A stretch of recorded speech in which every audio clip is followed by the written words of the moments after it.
여러분, 사람은 이 때와 상황에 따라서 사람은 그 본성이 드러나고 그의 실제 내면의 모습이 드러나게 되어 있습니다. 우리 성도들은 그렇기 때문에 항상 자기 자신을 믿거나 자기 자신에 대한 확신을 가지면 안 됩니다. 이 세상에서 제일 믿지 못할 사람은 바로 자기 자신이라는 것을 꼭 알아야 됩니다. 여러분, 전쟁 때 보면은 왜 고아들이 많이 생기는 줄 아십니까? 그것은 부모들이 그 아이들을 버리기 때문에 그러는 것이에요. 피난을 가다가 아이들과 함께 가면 어때요? 아이들은 아무래도 걸음도 느리고 몸이 약하니까 빨리 피난을 가야 되는데 빨리 못 가니까 어떻게 합니까? 부모들이 아이들을 그냥 버리는 거예요. 그래서 6.25 전쟁 때 그 피난민들의 그 수기나 그 책들을 읽어보면은 무수하게 아이들을 많이 버린 그런 내용들이 나와요. 평소 같으면은 뭐 상상도 못할 일이죠. 어떻게 부모가 아이들을 버립니까? 그러나 전쟁이라고 하는 급박한 상황이 오면은 아이도 버리는 거예요. 자식도 버리는 거예요. 자기가 살려고. 이게 인간이에요. 성경에도 나오지 않습니까? 구약에. 음식이 없으니까, 먹을 게 없으니까 오늘은 우리 자식 잡아먹고 내일은 너희 자식 잡아먹자. 그게 사람의 본성. 여러분, 사람은 어떤 극한 상황이 되면은 그 사람의 본성이 나오는 거예요. 본성. 그 사람의 기질이 나오고 그 사람의 성격이 나오는 것이고 그 사람의 그 악한 모습이 그대로 어때요?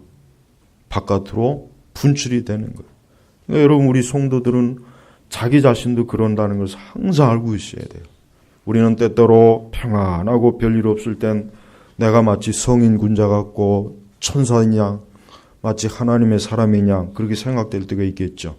예배 잘 드리고 기도 많이 하면 세상에 나처럼 거룩한 사람이 어디 있겠나 그런 생각하겠지만은 조금만 환난과 어려움이 오는 대번에 어때요? 불평하고 원망하고 짜증내고 화내고 온갖 악한 기질이 그 안에서 막 솟구치는 거예요. 우리 성도들은 항상 어때요? 자기 자신이 그런 게 내 안에는 바로 그러한 괴물이 있다는 걸 인식하고 살아야 되는 겁니다. 그걸 언제나 인식해야지. 그걸 인식하지 못하면 큰일 납니다. 큰일 나요. 왜? 그걸 인식하지 못하게 되면 하나님의 은혜가 뭔지 자기 자신의 본래 죄인의 신분이 뭔지 모르고 마냥 자기 의에 빠지잖아요. 자기 의에 빠진다. 그래서 내가 굉장히 잘난 것 같고 아주 경건한 것 같고 거룩한 것 같고 나보다 더 좋은 사람 세상에 없는 것 같고 그렇게 되는 거예요. 그러면 결국은 하나님이 아니라 자기 자신을 믿게 되는 거란 말이에요. 그래서 어떠한 일이 있어도 우리 성도들은 나라는 사람이 얼마나 악하고 추하고 얼마나 큰 죄인인가를 항상 인식을 하면서 언제나 그리스도의 십자가 앞에 무릎을 꿇는 사람, 그런 사람이 진짜 중생하고 거듭난 사람이에요. 그래서 우리는 이 중생하고 거듭나게 되면 어떻게 됩니까? 중생하고 거듭나면 그는 분명히 어떤 사람이 되느냐? 더 나은 사람이 됩니다. 모든 면에서 더 나은 사람이 되지 못한 사람이 되진 않아요. 이건 확실해요. 모든 면에서 더 나은 사람이 되는 거예요. 그 중에서도 특별히 우리는 한 사람으로서 우리의 인격이나 우리의 삶이나 우리의 모든 것들이 더욱더욱 이전보다는 더 온전한 사람으로서 변화되는 게 이게 거듭남과 중생의 씨앗이 있다는 증거가 되는 거예요. 지금 우리나라는 굉장히 어려워요. 여러분 다 아시다시피 아주 어렵고 경제도 점점 나빠져요. 경제가 나빠지면 어떻게 됩니까? 사람들의 심성이 거칠어집니다. 100% 거칠어져요. 그러니까 여러분, 가난을 추구하면 안 돼요. 난 그리스도인들 중에서도 자꾸 가난을 경건하다고 여기는 사람들이 너무 많아서 참 큰일이에요. 그게 마치 경건한 양 자꾸 가난을 추구하는 거. 그건 로마 천주교적인 그 신앙이고 그것은 기독교가 아닙니다. 그건 이방 종교에서 온 거예요. 자꾸 기독교 안에 가난을 추구해라. 가난한 게 건강한 것이다.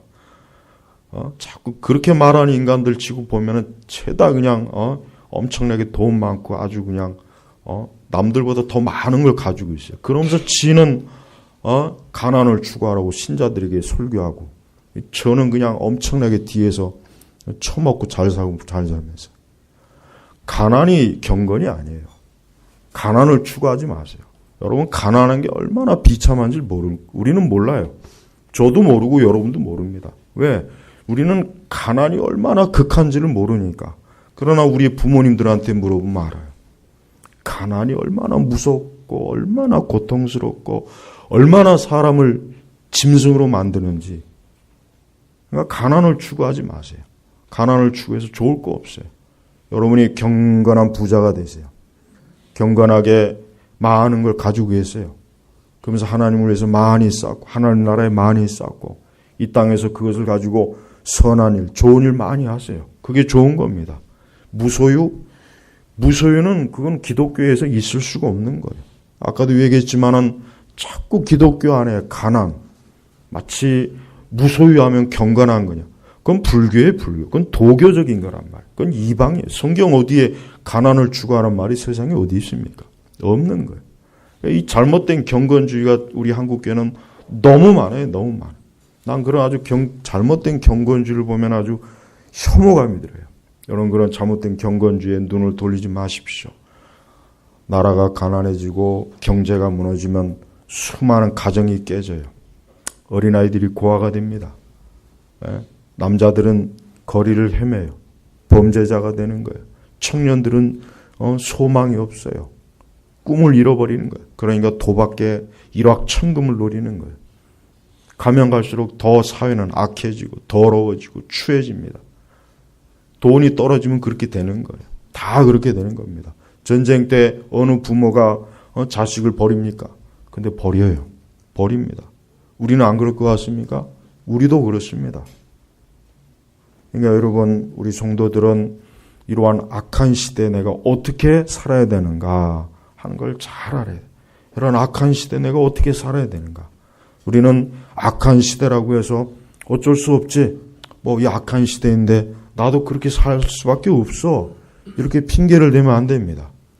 성경은 우리 그리스도인들은 어느 시대를 막론하고 항상 초지일관, 일관성 있는 사람이 되라는 게 성경에서 말하는 하나님의 사람의 모습이에요. 일관성. 어느 때나 좋은 때든 나쁜 때든 어느 때든 일관된 사람이에요. 욥기 보면은 욥 보십시오. 욥.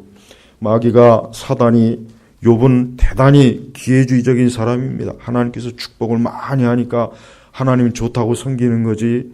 하나님이 진짜 좋아서 그런 줄 압니까?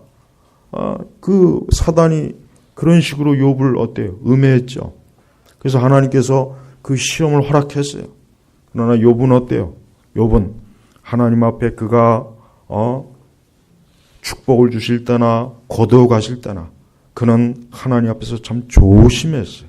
하나님 앞에서 자기 자신에 대해서도 그렇고 하나님 앞에서 그는 일관된 모습을 가지고 그는 하나님 앞에 섰어요.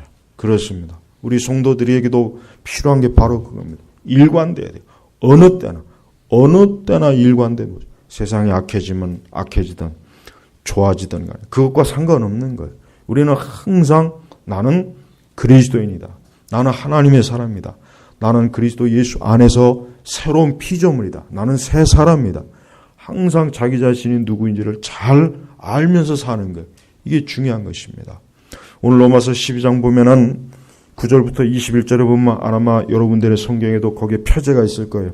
참 그리스도인의 표지. 참 그리스도인의 표지. 그러니까 진짜 그리스도인은 이런 사람이라는 열매, 증거가 드러난다. 지금 그러는 거예요. 여러분, 우리는 그리스도인이라고 하는 것이 단순히 어떤 지식을 많이 알고 교리적으로 탁월하고 어떤 철학적으로 철저하게 체계적이고 이론적인 것을 지식이라고 그리스도인의 모습이라고 생각하면 안 됩니다. 그것도 중요하겠지만 하나님께서 궁극적으로 우리 안에서 성령께서 우리 안에서 열매를 어떻게 맺으시는가 우리는 그걸 봐야 됩니다. 자, 9절 보십시오. 사랑에는 거짓이 없어야 하니 악을 미워하고 선에 속하여라 그랬습니다. 그렇습니다. 지금 우리가 사는 세상은 악이 많죠. 거짓이 많아요. 악과 거짓에는 사랑이나 선이 없는 거예요. 우리는 항상 무엇이 거짓이고 무엇이 악이고 무엇이 선인지를 분별할 수 있어야 돼요. 근데 안타깝지만 교회는 그 분별력을 상실했습니다. 전 우리나라 교회는 선과 악에 대한 분별력 자체를 상실한 그 상황이라고 봐요. 선을 악하다고 그러고 악을 선하다고 오히려 거꾸로 돼요. 거꾸로. 그러나 우리 성도들은 사랑에는 거짓이 없어야 하니 악을 미워하고 선에 속해라. 어떤 악이든지 여러분 미워해야 됩니다. 우리가 미워해야 될 건 악이에요. 그리고 항상 우리는 선한 것이에요. 선한 것. 무엇이든지 간에 악한 쪽에는 가지 마세요. 악인과는 손을 잡지 마세요. 악한 곳에는 그쪽은 아예 쳐다도 보지 말고 항상 선에 속한 거예요. 선에. 여기서 말하는 선은 일반적인 선을 얘기하는 거 그거까지도 다 포함되는 거예요. 그러니까 우리는 보편적으로 무엇이 좋고 나쁜가 대다수의 사람들은 그걸 인식할 수 있어요. 그러니까 우리는 이거는 나쁜 거야. 이건 좋은 게 아니야. 저쪽에는 가면 안 돼. 저것과는 손을 잡으면 안 돼. 그러니까 선에 속해야 돼. 선에 속해야 돼. 우리나라 정부 지금 선에 속해 있습니까? 우리나라를 지금 주도하는 이 정치 세력들 지금 선에 속해 있습니까? 아무리 봐도 난 선에 속해 있지 않더라고요. 물론 어떤 이 세상의 정치적 구조의 선과 악을 구분한다는 건 상당히 조심스럽긴 하겠지만은 우리는 공산주의나 좌파는 어떤 면으로도 기독교에는 안 되는 거예요. 거기는 안 돼. 거기는 머리끝부터 발끝까지 악이에요. 그건 선한 게 없어요. 그러니까 우리는 차선으로 우리는 민주주의, 자유민주주의를 추구하는 거예요. 그렇죠? 그래서 우리가 그걸 추구하는 거예요. 어떤 이유로든지 간에 그것이 사상이든 이념이든 종교든 법이든 정치 체계든 사회 체계든 간에 우리는 악의 모습, 악의 요소들이 있는 것은 고개를 돌려야지 거기에 동참하면 안 되는 거예요. 그런 면에서 우리나라 교회는 회개 많이 해야 돼요. 그런 면에서 우리나라 교회는 회개 많이 해야 됩니다. 악에 동참했어요. 선의 고개를 돌려버렸어요. 선과 악도 구분 못하는 그런 바보 천치 같은 그런 지금 상황이 여전히 지속되고 있다는 것을 우리는 알아야 됩니다. 또한 형제의 사랑으로 서로 사랑하고 존경하기를 서로 먼저 하며 그랬습니다. 우리는 형제를 정죄하면 안 되겠죠. 형제를 우리는 사랑해야 되겠습니다. 사랑해야 되겠습니다. 존경하기를 서로 먼저 하며 이것은 물론 여기서 우리가 조심해야 됩니다. 그래서 무조건적인 사랑이나 무조건적인 존경을 말하는 건 아닙니다. 그러나 근본적으로 우리는 할 수 있으면은 그리스도 예수 안에 있는 사람들을 할 수 있으면 사랑으로 그 다음에 존경하기를 먼저 하고 이건 뭡니까? 결국 겸손을 얘기하는 거죠. 겸손. 자기 자신이 겸손한 것을 추구하라는 겁니다. 우리는 잘난 척하면 안 되겠죠. 우리는 내가 대단한 사람, 나는 뛰어난 사람, 나는 너보다 나은 사람이야. 나는 너보다 우월한 사람이야. 그런 특권의식을 가지면 안 되겠죠. 우리는 교회 안에서건 세상에서건 직장 내에서건 어디에서건 간에 우리 자신이 어때요? 내가 마치 저 우월하고 뛰어나고 대단한 사람이냐 그렇게 처신하는 것은 하나님 앞에 합당하지 못합니다. 오히려 우리는 서로 사랑하고 서로 존경하고 여기서 보니까 서로 사랑하고 존경하기를 서로 먼저 하라는 거예요. 적극적입니다. 먼저. 남이 나를 사랑해 주기를 바라거나 남이 나를 존경해 주기를 바라기 이전에 내가 먼저 적극적으로 먼저 사랑해 주고 먼저 존경해 주는 거예요. 이게 좋은 거예요. 물론 사랑할 만한 가치가 없고 존경할 만한 가치가 없을 수도 있어요. 그렇다고 해서 그들을 지나치게 경멸하거나 지나치게 그들을 모욕을 주면 안 됩니다. 그러면은 그건 우리가 죄를 짓게 되는 거예요. 그러니까 여러분 할 수 있는 한 우리는 어디에서건 우리는 하나님 믿지 않는 사람에게도 이런 말씀으로 대하면 좋습니다.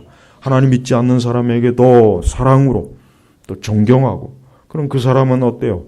그 사람이 그러한 것으로 인해서 감화를 받아서 예수님을 믿을 수 있는 그런 은혜로운 길로 들어올 수 있도록 더 쉽게 더 안전하게 편안하게 그를 초대할 수가 있어요. 우리 그리스도인들은 절대 세상 사람들에게 하나님 믿지 않는 사람에게 이렇게 빡빡하게 굴면 안 돼요. 근데 대체로 보면은 천주교인들은 굉장히 다른 사람들에게 굉장히 좀 넉넉한 사람들. 그러나 우리 개신교도들은 내가 볼 때 이제까지 제가 봐도 개신교도들은 상당히 좀 뭐라 그럴까. 아주 좀 야가요. 야가 빠졌어요. 전 그걸 많이 체험해요. 이거는 이제 체험적으로 내가 알겠더라고. 그 왜 그럴까? 도대체 왜 그럴까? 왜 우리가 하나님의 진리를 잘못 알고 있는 사람보다 왜 우리가 저들보다 못해야 되는가? 난 이게 참 어려운 문제예요. 응? 여러분 절대로 우리 예수 믿는 사람들 세상 사람들에게나 믿는 사람에게 빡빡하게 하지 마세요. 인색하게 하지 마세요. 넉넉하게 마음씨 좋은 사람 되세요. 그래야 그 사람들이 복음을 듣고 그래야 그 사람들이 예수님 믿는 사람에 대해서 호감을 갖지. 그렇지 않으면 어때요? 절대 예수님 믿는 사람 아주 싫어합니다. 길에 가면서 하나님 믿지 않는 사람에게 교회 다니는 사람 좋아합니까? 싫어합니까? 물어보십시오. 아마 거의 10의 9은 별로 좋아한다는 사람 없을 거예요. 근데 왜 그러느냐? 그 이유가 뭐냐? 왠지 예수님 믿는 사람이 좀 빡빡한 거예요. 왠지 예수님 믿는 사람이 좀 얕고 인색하고 아주 뭐랄까 이기주의적이고 왠지 모르게 포근한 면이 없는 거예요. 근데 천주교인들 안 그래요. 천주교인들 진짜 안 그럽니다. 제가 만난 물론 천주교인들 중에도 나쁜 놈이 있겠죠. 거기라고 사람 사는 그들도 사람인데 그런데 대체로 천주교인들 보면 포근합니다. 난 그게 참 신기해요. 불교인들도 대체로 넉넉해요. 근데 우리 개신교도들은 안 그럽니다. 우리 제네바 개혁교회 성도들은 절대로 아주 그런 나쁜 건 본받지 마세요. 마음이 넓어야 돼요. 마음이 넉넉하십시오. 남에게 자꾸 빡빡하고 인색하고 이게 막 꽉 끼인 사람이 되지 말고 너그러운 사람이 되는 게 좋아요. 그게 좋습니다. 그게 하나님이 기뻐하는 사람의 모습이 되는 거예요. 세 번째는 게으르지 말고 부지런하며 영으로 뜨겁게 주님을 섬겨라. 중요합니다. 우리는 주님을 섬기는 데 있어서 부지런해야 됩니다. 게으르지 말아야 됩니다. 하나님께서는요, 우리가 주님을 섬기는 데 있어서 게으른 걸 싫어합니다. 부지런한 걸 기뻐하세요. 또 뜨겁게, 여기서 보니까 영으로 뜨겁게 주님을 섬겨라. 주님을 섬기더라도 뜨겁게 열정적으로 힘을 내서 부지런히 열심으로 섬겨라 이거예요. 여러분 올 한 해 우리가 주님을 어떻게 섬겨야 될까요? 바로 11절 말씀이 게으르지 말고 부지런하며 기도에도 열심히 하십시오. 예배 열심히 하십시오. 하나님의 교회 일에 여러분들이 해야 될 일이 있으면 열심히 하세요. 그 다음에 영으로 뜨겁게 주님을 어때요? 섬겨라. 주님을 섬기는 거예요. 우리의 제1의 사명은 뭡니까? 우리의 제1의 사명은 주님을 섬기는 거예요. 예수님을 섬기는 거예요. 예수님을 섬기는 게 우리 인생의 가장 목적의 목적. 우리 인생의 궁극적 목적이 뭐냐? 난 예수님 섬기는 것이다. 나는 내 구주 대신 예수 그리스도를 섬기는 것. 이게 내 궁극적인 삶의 목적이다. 누구든지 예수님을 섬기지 않는 사람은 그 사람은 인생 패배자예요. 인간 말종이에요. 그 사람은 볼 것도 없는 거예요. 그가 아무리 돈이 많고 지식이 많고 무슨 회사에서 중역이고 이사고 뭐고 간에 주님을 섬기지 않는 사람은 그 사람의 인생은 볼 것이 없어요. 더 이상 볼 게 없는 거예요. 하나님은 그런 인생은 그냥 겨자씨. 그냥 볼 것도 없는 인생. 아무것도 없는 인생이에요. 그러니까 여러분 우리 자신의 삶의 가치를 주님을 섬기는데 거기다 딱 기준을 주십시오. 난 주님 섬기는 게 기쁘고 난 주님 섬기는 게 내 삶의 가장 큰 만족이요. 보람이요. 난 이 이상 난 더 기쁜 게 없다. 주님을 섬기는 거예요. 안타깝지만 우리 시대는 이 기독교 좌파들이 난 그들이 쓴 책을 읽어보면은 무슨 생각이 드냐면 교회가 싫어져요. 교회 싫어지고 헌금 내기 싫어지고 기도하기 싫어지고 예배드리기 싫어지고 목사 꼴보기 싫고 교회 자체가 혐오스러워요. 기독교 좌파들의 책들을 읽어보면 딱 그런 마음이 든다는 거예요. 진짜 그래요. 아니나 다를까 기독교 좌파들이 쓴 책들이 굉장히 많이 퍼져나가니까 점점 교회 안에 하나님이 싫어하고 아까 말한 이런 현상들이 계속 나타나요. 계속 나타납니다. 계속. 난 그 원인이 어딘가 했더니 전부 다 기독교 좌파들이 쓴 책들에서 거기서 영향을 받은 거예요. 그래서 제가 기독교 좌파들을 아주 혐오하는 이유가 바로 그들은 마귀예요, 마귀. 그들은 절대 그리스도인이 아닙니다. 기독교 좌파 목사, 그건 목사 아니에요. 앞으로 목사라고 부르지도 마세요, 걔들은. 그건 마귀 새끼들이야, 그거. 아주 교회를 파괴하는 것들이에요. 바깥에서 파괴하는 것보다 안에서 파괴하는 게 더 좋잖아요. 여러분 집에 불 지를 때 안에서 불 지르면 더 잘 타잖아요. 그렇죠? 바깥에서 불 지르는 것보다 안에서 불 지르면 훨씬 빨리 신속하게 아주 그냥 빨리 잿더미가 돼요. 네. 마찬가지. 마귀가 이 교회를 파괴하는 거 보면 항상 최고의 고단수는 교회 안에 이 마귀 새끼들이 들어오는 거예요. 교회 안에 들어와가지고 교회 안에서 분탕질을 하는 거예요. 지금 딱 한국 교회가 지금 그 모양이 됐어요. 그 모양. 그러니까 여러분 그런 거 영향 갖지 마세요. 열심히 주님을 섬기세요. 부지런해야 됩니다. 왜 그걸 자꾸 정지하냐 이거. 왜 그걸 자꾸 정지하고 왜 그걸 나쁘다고 여기고 이젠 그렇게 믿지 말라. 이젠 그렇게 믿는 건 시대가 바뀌었다.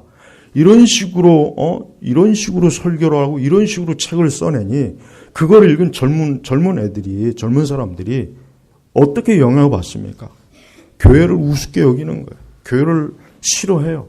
교회 별로 시큰둥해요. 이젠 장년 신자들까지 그렇게 돼 있어요. 그 저주받는 거예요. 우리는 하나님 앞에 저주받는 길이 많아요. 나는 책을 쓰면은 하나님 앞에 저주받을 수 있는 101가지 이야기 막 이렇게 쓰고 싶어요. 그냥 하나님 앞에 저주받을 수 있는 101가지 이야기 딱 이렇게 써가지고 정말 조심해야 됩니다. 여러분 우리 한국교회 옛날 좋은 신앙의 전통은 절대 버리면 안 돼요. 그거 버리면 안 돼요. 그거는 가지고 가야 돼요. 끝까지. 근데 그 좋은 건 다 버리고 나쁜 것만 고스란히 가져오네. 나쁜 것만 고스란히 가져와요. 게으르지 말고 부지런히 영으로 뜨겁게 주님을 섬기라 그랬어요. 분명히 주님이 하신 말씀이에요.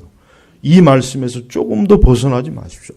내가 주를 위해서 하는 모든 것 다 주님이 보시요. 다 그가 하늘에 상급을 쌓는 거예요. 왜 그런데 자꾸 왜 그런 좋은 일에 자꾸 발을 빼냐고요. 왜 그런 좋은 일에 자꾸 손을 떼고 왜 점점 교회에다 거리를 두고 점점 하나님의 일에 거리를 두고 자꾸 태클을 걸고 자꾸 하나님의 사역에 자꾸 이렇게 혐오감을 심어주냐 이거예요. 다 기독교 좌파들이 지금 하고 있는 거예요. 절대 조심하십시오. 오늘 지금 이 시간에도 우리 주님께서는 여러분들이 게으르지 않고 부지런하며 영으로 뜨겁게 주님을 섬기는가 섬기지 않는가 예수님이 지금 보고 계신다 그랬잖아요. 예수님이 보고 계시는 거예요. 주님은 진짜 보고 계십니다. 이 다음에 하나님 앞에 가면은 너는 나를 위해서 참 열심히 살았구나. 열심히 나를 섬겼구나. 주님이 칭찬하실 거예요. 그러나 그러지 못한 사람은 울며 이를 갈며 바깥 어둠에 내어 쫓깁니다. 진짜 그럴 겁니다. 그러니까 절대 여러분 올 한 해 게으르지 말고 부지런해서 영으로 뜨겁게 주님을 섬기라 해서 차가운 마음으로 차갑고 냉랭하고 냉정한 마음으로 교회를 들어오지 말고 뜨거운 마음으로 오늘 주일도 뜨거운 마음으로 주님을 섬기고 뜨거운 마음으로 성도들을 사랑하고 뜨거운 마음으로 하나님의 교회를 같이 열심히 하는 거. 이게 우리 한국 교회 가장 아주 정말 세계 교회에 내놓을 수 있는 바로 이런 열심으로 교회가 우리 한국 교회가 그 100년 조금 짧은 시간에 그렇게 부흥한 거란 말이에요. 그러지 않았다면 여러분 어떻게 우리나라 이렇게 교회가 이렇게 부흥했겠습니까? 그럴 수가 없잖아요. 그럴 수가 없죠. 절대 그럴 수가 없는 거예요. 저는 어떤 지어진 이렇게 교회 건물들 보면 이런 생각이 나요. 야, 얼마나 저 교회를 짓기 위해서 얼마나 많은 성도들이 피와 땀과 눈물을 쏟았을까. 물론 그 교회가 신앙적으로 뭐 좀 문제가 있고 물론 그거는 일단 하고 어쨌든 그 교회를 세우기 위해서 얼마나 많은 이들이 수고했을까. 그런 생각이 항상 들어요. 하나님은 그걸 꼭 봅니다. 정말 봅니다. 올 한 해 우리 주님께서 여러분들이 게으른가 주님을 섬기는 데 있어서 만약에 게으르거나 부지런하지 않거나 뜨겁게 주님을 섬기는 일에 미달된다면 주님은 아마 책망하실 겁니다. 주님은 책망하실 거예요. 주님께서는 기뻐하지 않는다는 것을 분명히 보여주실 거예요. 그러니까 여러분 무엇보다도 세상을 사랑하지 말고 주님을 뜨겁게 사랑하는 일에 열심을 내십시오. 사람을 사랑하기 전에 주님을 먼저 많이 뜨겁게 사랑하십시오. 자, 네 번째는 우리 성도 여러분들이 올 한 해 살아가는데 아주 중요한 말씀입니다. 이거 한번 같이 읽어보겠습니다. 소망 중에서 즐거워하고 환난 중에서 참으며 기도에 항상 힘써라 그랬습니다. 소망 중에 즐거워하십시오. 사실 즐거워할 게 뭐가 있겠습니까? 인간이 살아가는데 즐거움이라고 하는 건 사실 별거 없어요. 또 그 즐거움이라 해봐야 몇 가지나 되겠어요. 100년을 산다 그래도 그 즐거움이라고 하는 게 다 합쳐봐야 한 1년이나 될까요? 한 2년이 될까요? 아마 그렇지 않을 것 같아요. 대부분은 즐거움이 없을 겁니다. 여기서 말하는 소망이 뭐겠습니까? 예수님이 오실 것을 바라보라는 겁니다. 지금은 이렇게 너희가 세상에서 고난을 당하고 어려움을 당하고 환난을 당했지만 소망을 가져라. 주님 오신다. 주님이 너를 찾으러 오신다.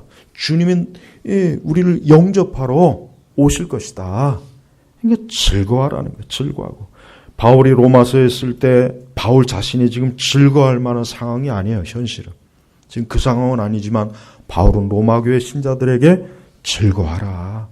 너희가 비록 지금 고난을 받고 핍박받지만 예수님 재림 기대하면서 즐거워해라. 여러분 우리도 즐거워해야 돼요. 기뻐해야 돼요. 다른 것으로 즐거워하나 기뻐하지 말고 소망, 예수님에 대한 소망, 그리스도에 대한 소망으로 즐거워하세요. 마음에 즐거움이 없다고 불평하고 짜증내지 마시고 나는 주님에 대한 소망 외에는 없다. 천국에 대한 소망 외에는 없다. 경제적으로 어려워도 그래 나는 주님에게 소망을 두자. 그런 소망을 가지십시오. 또 집에 일이 좀 안 좋은 일이 있어도 그래도 자꾸 즐거워하시고 또 뭐라 그랬습니까? 환난 중에 참으며 환난이 왔을 때는 좀 참아야 됩니다. 그래요. 저도 그렇습니다. 어려움이 오고 환난이 오면은 참는 거예요. 그걸 참아야지 그거 참지 못하고 어떻게 하겠어요. 그러면서 뭐 합니까? 환난 중에 참으면서 뭐 합니까? 기도에 항상 힘쓰는 거예요. 환난이 오면 기도입니다. 하여튼 환난이 오면은 물론 평소에도 기도해야 되겠지만은 특별히 어떤 환난이 오면은 그냥 참으면서 기도하는 거. 이게 하나님이 가르쳐주는 비결이에요. 우리도 그렇게 해야 돼요.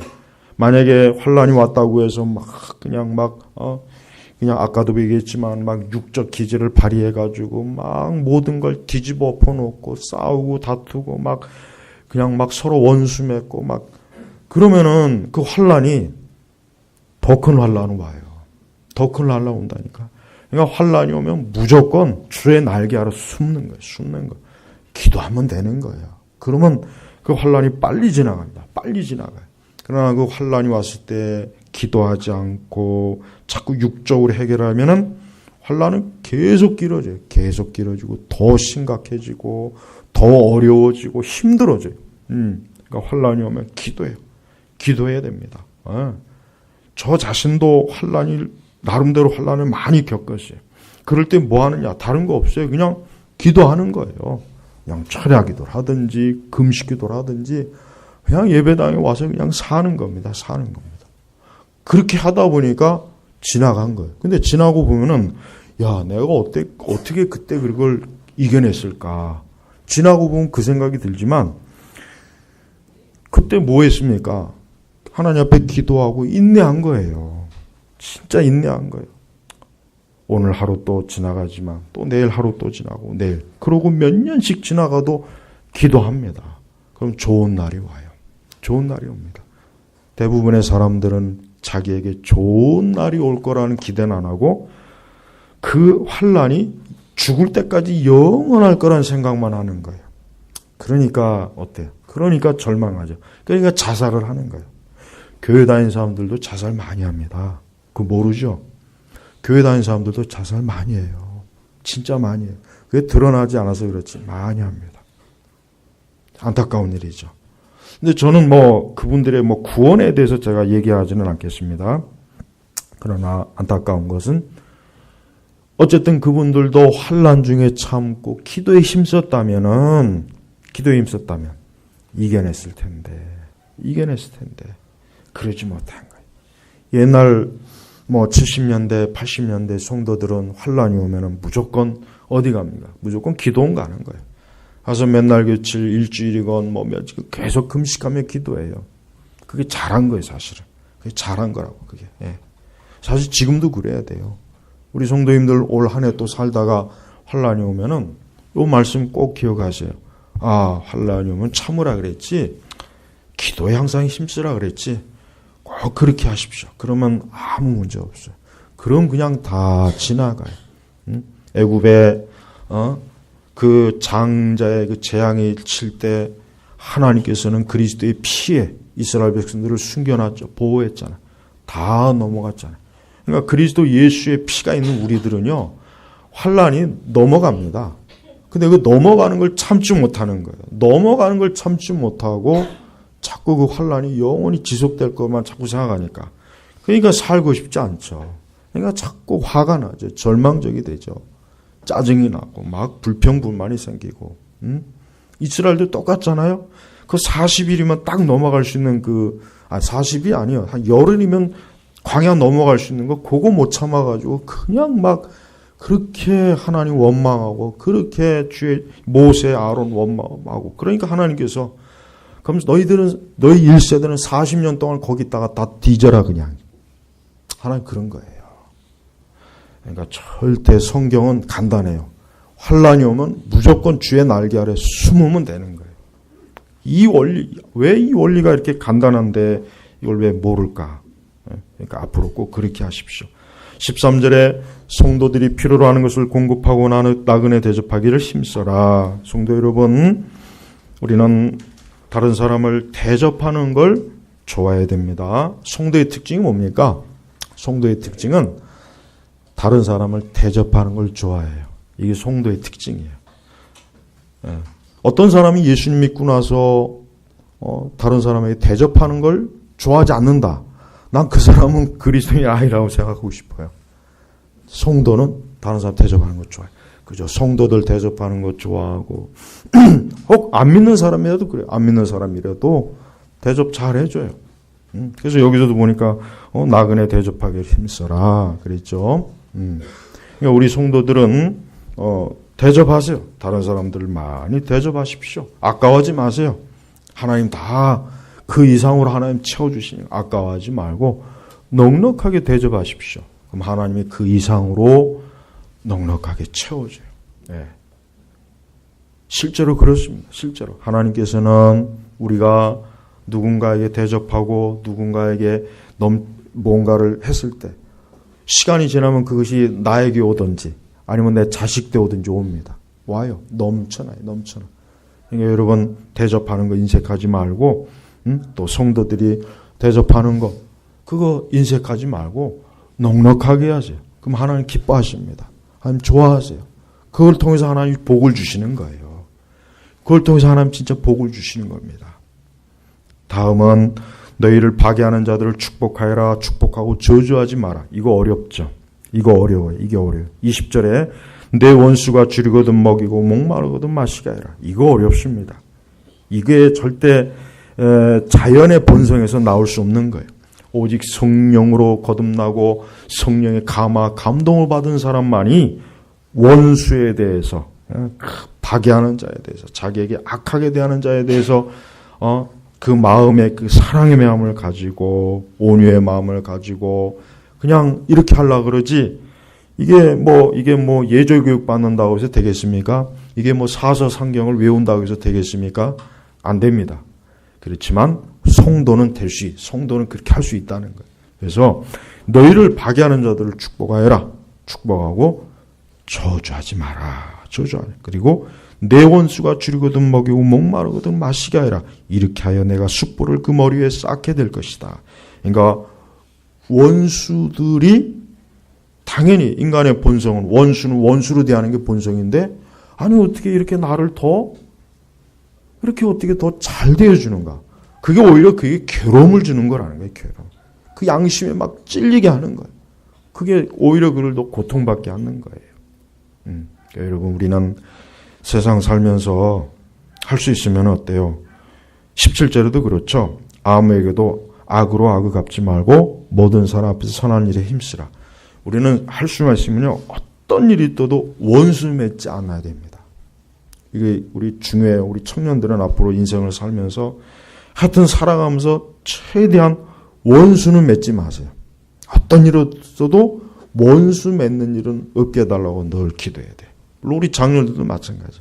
사람이 살면서 원수 안 맺는 것, 이것만 해도 잘 사는 거예요. 우리 성도들은 악으로 악을 갚지 말고 또 모든 사람 앞에서 선한 일에 힘쓰라. 아까도 얘기했죠. 선에 속하라. 그러니까 성도들은 착한 사람이에요. 그래서 사도행전에도 초대교회 성도들 뭐라 했습니까? 착하고 성령과 믿음이 충만한 사람이라 그랬어요. 그러니까 예수님 믿고 나서 착해진 거예요. 예수님 전에는 악한 사람, 전에는 아주 포악하고 악하고 잔인하고 아주 성격 지랄 같고 더럽고 개 같고 아주 그냥 지나가면 저기 개 한 마리 지나간다, 개 한 마리 이런 소리 들었던 사람도 예수 믿고 나서 변화되는 거예요. 그게 자기 스스로 도를 닦는다고 해서 뭐 산에 가서 3년 수양을 한다고 해서 착해지는 게 아니라 뭡니까? 성령께서 거룩한 하나님의 영이 내주하니까 당연히 그렇게 되는 거란 말이에요. 되는 거예요. 네. 여러분, 성도는 원수 맺지 말고 남에게 악하게 하면 안 돼요. 남에게 악하게 대하는 거 그거 반드시 그거 돌아옵니다. 꼭 돌아와요. 그거 반드시 돌아옵니다. 본인에게 안 돌아와도 자식들에 돌아와요. 그러니까 절대 두려워해야 돼요. 내가 이거 악하게 하면 안 되지. 악하게 했다가 이거 그런 마음 가져야 돼요. 악하게 하지 마세요. 될 수 있으면 좋게 사람을 향해서 좋게 선하게 착하게 그래야 그게 나중에 나에게 좋은 것을 하나님 갚아주시요. 그러나 내가 다른 사람들에게 악하게 하죠. 반드시 하나님께서 그 악한 대로 그대로 갚아줍니다. 아주 이게 무서운 거예요. 심은 대로 걷게 되는 거예요. 우리는 좋은 거 심으세요. 기도 심고 말씀 심고 선한 거 심으십시오. 그러면 그거 그냥 넘어간 줄 아십니까? 다 그게 내 삶과 우리 자녀들의 삶의 복으로 돌아오는 거예요. 틀림없이 주어집니다. 하나님 그렇게 해주십니다. 그렇게 해주신 하나님께서. 여러분, 우리는 어떠한 일이 있어도 저주하거나 악으로 악을 갚거나 막 원수 19절에 원수 갚는 것이 내게 있다고 했는데 너희 스스로 원수를 갚지 말고 그랬잖아요. 근데 내가 원수를 갚으리라.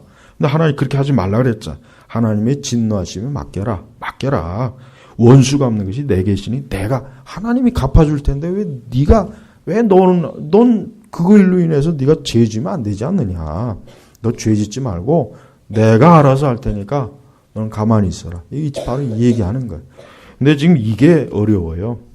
저도 겪어보지만은 이게 그렇게 쉽지 않습니다. 이게 어려운 거예요. 그러니까 이 어려운 걸 어떻게 극복해야 되겠습니까? 기도해야 되겠죠. 원수를 위해서 기도하고 원수에 대한 그 마음에 품은 그 증오심과 그 막 악한 마음, 그 마음을 성령이시여 내 마음을 풀어주소서. 내가 이런 악한 마음으로 어떻게 살겠습니까? 내가 이런 악한 마음으로 어떻게 내가 예배를 드리겠습니까? 내가 이런 악한 마음으로 어떻게 내가 하나님을 믿는다고 하겠습니까? 자기 자신에게 그 성령께서 그냥 마음에 그 감동이 이렇게 나도록 계속해서 기도하는 거예요. 기도하는 것입니다. 또한 15절에 보면은 기뻐하는 자들과 함께 기뻐하고 우는 자들과 함께 어때요? 울어라. 기뻐하는 자들 앞에서 울거나 우는 자들 앞에서 기뻐하거나 그러면 안 되겠죠.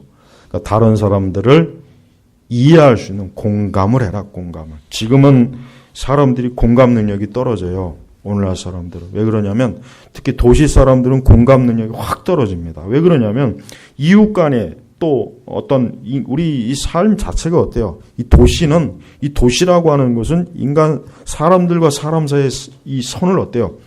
이게 연계가 안 돼요. 다 끊어놓잖아요. 그러니까 다른 사람에 대한 공감 능력이 확실히 떨어져요. 그러니까 시골에 가도 벌써 훨씬 도시 사람보다 마음이 풍요롭잖아요. 물론 요즘은 또 시골도 많이 변했죠. 오히려 더 무서운 사람들이 많다고 하더라고요. 그러니까 이제 이 현대 사회라고 하는 게 이 도시 사회가 특히 사람을 그렇게 만들어요.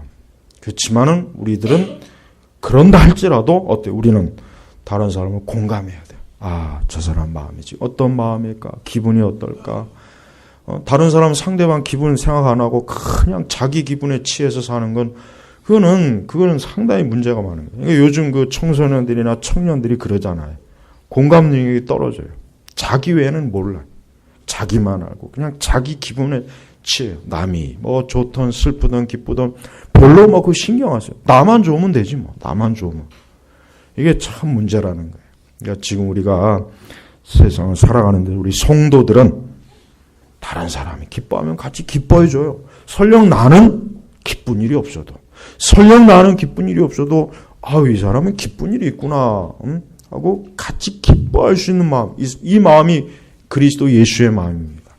그러니까 보통 그렇지 않죠. 다른 사람이 기뻐하면 막 속에서 질투나고 막 혐오감이 되고 시기 나고 왜 나는 이렇게 기분이 엄청나게 꿀꿀한데 왜 쟤는 저렇게 좋을까?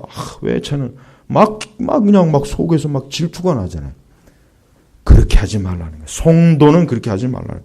그 다음에, 다른 사람이 슬퍼하고 어려운 일 있으면 진짜 정말 내일같이, 나의 일처럼 같이 위로해주고 슬퍼해주고, 그렇게 하라는 거예요. 그리고 서로 마음을 같이 하고, 높은 데 마음은 두지 말며, 오히려 낮은 자들과 살고 스스로 슬기로운 척 하지 마라. 그러니까 이 16절의 마음은 뭡니까? 16절의 말씀은 교만하지 말아라 이거예요. 교만. 자꾸 교만하면 안 된다는 거예요. 자기 자신을 자꾸 스스로 높여본다거나 남을 깔본다든가 그냥 자꾸 다른 사람을 나보다 못하게 여긴다든가 또 어떻게 하면은 다른 사람들을 막 짓밟고 내가 높여지고 원한다든가 그렇게 하지 말라는 거예요. 그렇게 하지 말고 높은 데 마음을 두지 말고 오히려 낮은 자들과 사귀고 스스로 슬기로운 척하지 마라. 스스로 지혜로운 척하지 말라는 거지. 우리에겐 사람에겐 지혜가 없어요. 오직 지혜의 근원은 누구십니까? 하나님이십니다. 주님이십니다. 그러니까 항상 어떠한 지혜가 필요로 하면은 기도로 하나님 앞에 가서 묻고 말씀으로 하나님 앞에 가서 물어야지 기도 안 하고 성경 말씀 안 보고 그냥 내 경험 내가 다 알아서 할 거야.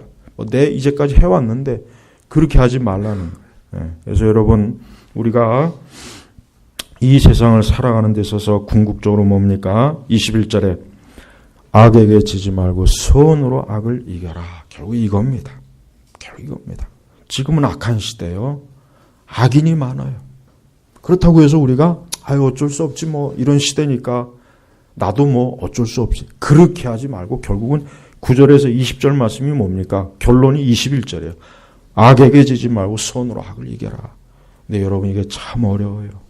우리의 본성은 어때요?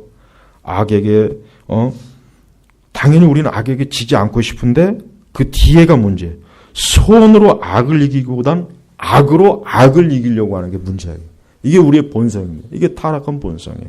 악에게 지고 싶은 마음은 없어요. 그래요. 그런데 그 방법이 이제 문제가 돼요. 근데 성경은 하나님께서는 선으로 악을 이겨라. 선이 뭡니까? 지금까지 말한 거. 지금까지 9절에서 20절 말한 거. 이렇게 하라, 이렇게 하라, 이렇게 하지 마라. 그걸 얘기하는 것입니다. 우리 성도 여러분, 올해 우리가 살아가면서 많은 악을 볼 것이고 악인도 볼 것이고 악한 일도 많이 볼 거예요. 악한 일이 또 얼마나 많이 일어나겠습니까?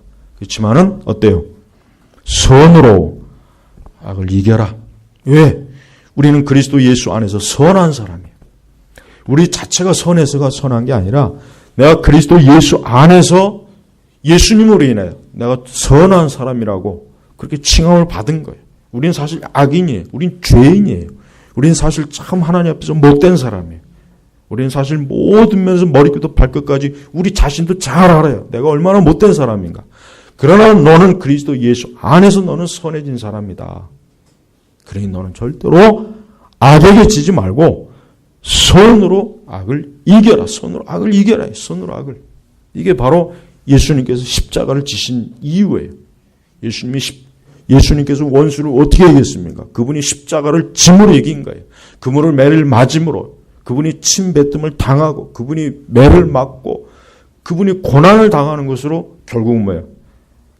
우리의 구원을 이루셨지 않습니까? 얼마나 영광스러운 주님의 모습입니까? 우리 성도는 바로 그래야 되는 거예요. 우리는 그래야 되는 거예요. 우리는 그렇게 하라고 하나님께서 우리를 부른 거예요. 그러니까 불렀기 때문에 나는 싫어요가 아니라 주여 내가 그리 하겠습니다라고 주님 앞에 나와야 되는 거예요. 이게 바로 성도, 이게 그리스도인이란 말이에요. 오늘 우리 시대 얼마나 악합니까? 아마 더 악해질 겁니다. 더 많은 악이 우리 앞에 지금 첩첩산중에 나타날 겁니다. 그래도 우리는 선으로 악을 이기는 사람들, 그런 거룩한 의로운 하나님의 사람이 되도록 항상 이런 말씀에 늘 이 말씀으로 여러분 심령의 밭에 이 말씀의 씨앗을 올 한 해도 풍성하게 뿌리고 많은 열매를 맺기를 주의 이름으로 축복합니다. 기도하겠습니다. 아버지 하나님 감사합니다. 오늘도 귀한 은혜의 말씀을 주시니 감사합니다. 주의 말씀하신 대로 우리가 순종할 수 있고 따를 수 있게 해주시고 이러한 마음을 우리가 갖도록 성령께서 이 시간 저희의 모두의 마음을 차지하시옵소서. 주께서 주인이 되어 주시옵소서. 주께서 우리의 마음에 점령하셔서 이와 같은 말씀으로 올 한 해도 살아가도록 이끌어 주옵소서. 예수님의 이름으로 기도 올렸습니다. 아멘.